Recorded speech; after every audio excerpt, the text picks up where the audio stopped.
The State Department says Israel has arrested 6 people after a U.S. citizen from Tampa was killed in the West Bank a week ago. 20-year-old Saif Musallet was visiting family members there who told CBS News he was beaten to death by Jewish settlers. The U.S. ambassador to Israel called it a criminal and terroristic act. This incident comes at a very sensitive time, with the U.S. Working to broker a ceasefire between Israel and Hamas in Gaza. Chief Foreign Affairs correspondent and Face the Nation moderator Margaret Brennan joins us now. Thank you for joining us. Margaret, what more can you tell us about how this death is being handled by U.S. officials and if it could complicate relations with Israel?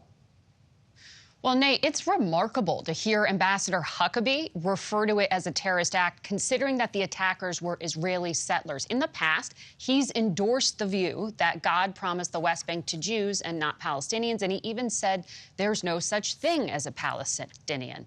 But Saif Musallet's cousin told CBS News that it was a mob of settlers who were seizing the family's land, and that is how this conflict erupted, with Musallet sustaining 3 hours of beatings. The family claims Israeli troops blocked a Palestinian ambulance from providing him potentially life-saving care.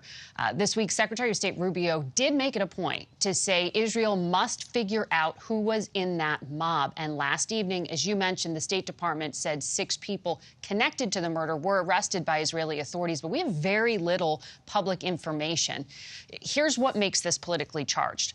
Conservative movements in Israel and here in the U.S. have supported the goals of settler movements in the past. And back in January, President Trump removed U.S. sanctions on some settlers who had been deemed violent extremists by the U.S. government.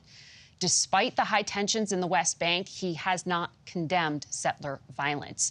The Musallet family tells us they've got low expectations that the Israeli government will prosecute the attackers, and they've asked American lawmakers to press for an independent U.S. criminal investigation. We did ask the FBI if they're doing one, and they told us no comment. Margaret, what is the latest on the Gaza ceasefire talks? Well, in that other piece of Palestinian territory, there is actually hope. My sources tell me this is a critical moment. There has been a sticking point to date, and that has been Israel's willingness to withdraw troops from Gaza. And I'm told a new, more generous proposal by Israel was just made. It was given to Hamas by the mediators, Qatar and Egypt, and they are pressing Hamas to accept it. All of that would allow for a 60-day ceasefire, the release of remaining hostages and some Palestinian detainees, and permit in food and aid to starving Gazans. I'm told President Trump is very eager to have this eventually become an end to the war. Margaret, thank you. Be sure to watch Margaret on Face the Nation this Sunday, when she will sit down with Los Angeles Mayor Karen Bass to talk about immigration and wildfire recovery.